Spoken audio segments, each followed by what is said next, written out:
ജനാധിപത്യത്തിന്റെ സൗന്ദര്യമായി പ്രതിപക്ഷത്ത് നിന്ന് ഒരു സ്പീക്കർ സ്ഥാനാർത്ഥി ഉണ്ടാകുമെന്ന പ്രതീക്ഷ കോൺഗ്രസ് പ്രതിനിധി പങ്കുവെക്കുകയാണ്. ശ്രീ ഷാബു പ്രസാദ്, ഇവിടെ ജനവിധി കഴിഞ്ഞ 2 തവണ കേവല ഭൂരിപക്ഷം നേടിയാണ് ബിജെപി സ്വന്തം നിലയിൽ കേവല ഭൂരിപക്ഷം നേടിയാണ് അധികാരത്തിലെത്തിയത്. പക്ഷേ ഇത്തവണ അത് ഉണ്ടായില്ല.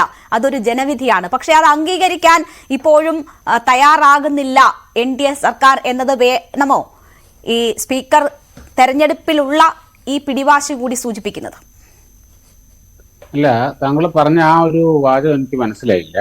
ജനവിധി BJPക്ക് അല്ലെങ്കിൽ NDAക്ക് അനുകൂലമല്ല എന്ന് പറഞ്ഞത് എനിക്കൊന്നും മനസ്സിലായില്ല. കാര്യം BJPക്ക് ഒറ്റയ്ക്ക് ഭൂരിപക്ഷം ഇല്ല എന്നുള്ളത് സത്യം, അത് ഓക്കെ. പക്ഷെ BJP മത്സരിച്ചത് NDA മുന്നണിയായിട്ടാണ് മത്സരിച്ചത്. അതായത് ഇലക്ഷന് മുമ്പുള്ള ആ സഖ്യം തന്നെയാണ് ഭൂരിപക്ഷം നേടിയിരിക്കുന്നത്. അല്ലാതെ ഇലക്ഷൻ കഴിഞ്ഞ് ഇവിടുന്ന് ഇപ്പൊ ഇവര് പറഞ്ഞ പോലെ ചന്ദ്രബാബു നായിഡുവിനോട് സംസാരിച്ച് അവരോട് സംസാരിച്ച് അവിടുന്ന് കോൺഗ്രസിൽ നിന്ന് കുറെ പേരെ അടർത്തിയെടുത്ത് ഇങ്ങോട്ട് കൊണ്ടുവന്ന് അങ്ങനെ തട്ടിക്കൂട്ടി ഉണ്ടാക്കിയ ഭൂരിപക്ഷം ഇല്ലാതെ NDA മുന്നണിയായിട്ടാണ് മത്സരിച്ചത്. ആ NDA മുന്നണിക്ക് ഭൂരിപക്ഷം ഞാൻ സൂചിപ്പിച്ചുവല്ലോ, 2 ടേമിൽ BJPക്ക് സ്വന്തം നിലയിൽ തന്നെ കേവല ഭൂരിപക്ഷം കിട്ടിയിട്ടുണ്ട്. പക്ഷേ ഇപ്പോൾ നിങ്ങൾക്കതില്ല. മൊത്തം 292 സീറ്റ് മാത്രമാണ് NDAക്കുള്ളത്. ഓപ്പോസിഷനെ സംബന്ധിച്ച് 232 സീറ്റ് അവർക്കുണ്ട്. അപ്പോൾ ശക്തരായ പ്രതിപക്ഷമുണ്ട്, അവരെ മാനിക്കണം. പക്ഷേ അതിന് ഇപ്പോഴും തയ്യാറാകുന്നില്ല എന്നതിന്റെ സൂചനയാണോ ഈ ബലം പിടുത്തം എന്നതാണ് ഞാൻ ചോദിച്ചത്. അല്ല, ഞാൻ പറയുന്നത് 2014 NDAക്ക് 302 അംഗങ്ങൾ ഉണ്ടായിരുന്നു. 2019 380 അംഗങ്ങൾ ഉണ്ടായിരുന്നു. 2024 292 അംഗങ്ങളും. ഈ 3 ടൈമിലും NDAക്ക് നമ്പറിന് വ്യത്യാസമുണ്ട്, ശരിയാണ്. അതല്ലാതെ NDAക്ക് ജനവിധിയില്ല, ഭൂരിപക്ഷമില്ല എന്നൊക്കെ പറഞ്ഞു കഴിഞ്ഞാൽ ശരി, നിങ്ങൾ പറഞ്ഞോളൂ. അത് പറയുന്നതുകൊണ്ട് നിങ്ങൾക്ക് എന്തെങ്കിലുമൊക്കെ ആശ്വാസം കിട്ടുന്നുണ്ടെങ്കിൽ നടക്കട്ടെ. ഇനി മറ്റൊന്ന്, ഈ സ്പീക്കർ പദവി സ്വാഭാവികമായിട്ടും പരസ്പരം അങ്ങോട്ടും ഇങ്ങോട്ടും ഇവർ ഇപ്പൊ വസന്ത് തന്നെ ഇവിടെ പറഞ്ഞു, ഞങ്ങൾ ഭരണപക്ഷത്തിനോടും ഞങ്ങൾ വോട്ട് അഭ്യർത്ഥിക്കും. അത് അവകാശമാണ്, ജനാധിപത്യത്തിലെ അവകാശമാണത്. എല്ലാവർക്കും വോട്ട് ചോദിക്കാം, വോട്ട് അഭ്യർത്ഥിക്കാം.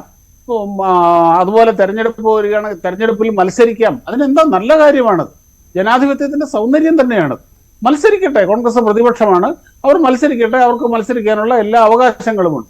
പിന്നെ ഈ ഡെപ്യൂട്ടി സ്പീക്കർ പദവി എന്ന് പറയുന്നത്, ഈ ഡെപ്യൂട്ടി സ്പീക്കർ പദവി പ്രതിപക്ഷത്തിന് കൊടുക്കുന്ന ഏർപ്പാട് എന്നാ തുടങ്ങിയെന്നറിയോ വസന്തിന്? 1991 മുതലാണ് ഈ ഡെപ്യൂട്ടി സ്പീക്കർ പദവി പ്രതിപക്ഷത്തിന് കൊടുക്കുന്ന ഏർപ്പാട് തുടങ്ങിയത്. അന്ന് നരസിംഹറാവു പ്രധാനമന്ത്രിയായി, ഇവര് ജയിച്ചു വന്നു, കോൺഗ്രസ് ജയിച്ചു വന്നപ്പോൾ ഏറ്റവും വലിയ ഒറ്റക്കക്ഷിയായി ന്യൂനപക്ഷ സർക്കാരായി നരസിംഹറാവു വന്നപ്പോൾ അദ്ദേഹത്തിന് പ്രതിപക്ഷത്തിന്റെ പിന്തുണ ആവശ്യമായിരുന്നു. അങ്ങനെയായിരുന്നു 1991 മുതൽ ഈ പ്രതിപക്ഷത്തിന് ഡെപ്യൂട്ടി സ്പീക്കർ പദവി കൊടുക്കുന്ന ഏർപ്പാടുണ്ടായത്. അതിനുശേഷം ഏതെങ്കിലും സർക്കാർ ഇവിടെ ഭൂരിപക്ഷ സർക്കാർ വന്നിട്ടുണ്ടോ? സമ്പൂർണ്ണ ഭൂരിപക്ഷത്തോടുകൂടി അല്ലെങ്കിൽ ഒരു മുന്നണിയായിട്ട് തെരഞ്ഞെടുപ്പിന് മുമ്പുള്ള കൂട്ടിയ ഒരു മുന്നണിയായിട്ട് പിന്നെ വന്ന എന്നായിരുന്നു? 98 99 വാജ്പേയി സർക്കാർ വന്നു, കൊടുത്തു. അതൊരു കീഴ്വഴക്കം, അദ്ദേഹം അത് പിന്തുടർന്നു. 91 47 52 ഇലക്ഷൻ തുടങ്ങി 91 വരെ നീണ്ട ഒരു 40 വർഷത്തെ കാലഘട്ടത്തില് ഇവിടെ ഏത് സമയത്താണ് ഇവിടെ പ്രതിപക്ഷത്തിന് ഡെപ്യൂട്ടി സ്പീക്കർ പദവി കൊടുത്തിട്ടുള്ളത്?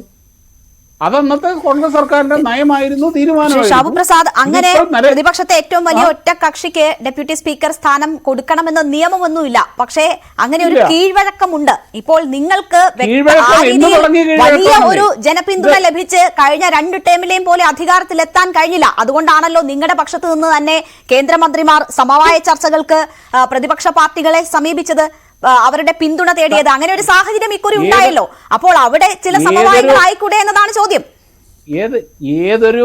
ഏതൊരു തെരഞ്ഞെടുപ്പ് വരുമ്പോഴും, അതായത് പാർലമെന്റ് സമ്മേളനം തുടങ്ങുന്നതിന് മുമ്പും സമവായ ചർച്ചകൾ പ്രതിപക്ഷത്തിനെ കൂട്ടി അവരുടെ സഹകരണം ആവശ്യപ്പെട്ടുകൊണ്ടുള്ള ചർച്ചകളും നടക്കും. അത് ഇതിനു മുമ്പും നടന്നിട്ടുണ്ട്.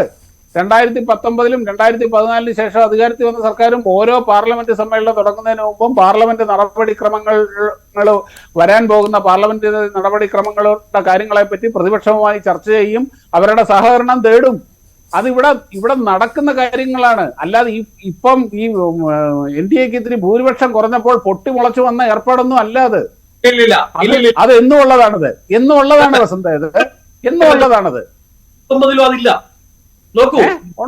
ഉണ്ട്. ഓരോ പാർലമെന്റ് സമ്മേളനം തുടങ്ങുന്നതിന് മുമ്പും അല്ല. പാർലമെന്ററി കാര്യ മന്ത്രി പ്രതിപക്ഷവുമായി സംസാരിക്കാറുണ്ട്, പ്രതിപക്ഷവുമായി ചർച്ച നടത്താറുണ്ട്, പിന്തുണ തേടാറുണ്ട്. അല്ല, വസന്തേ അങ്ങ് പറയുന്ന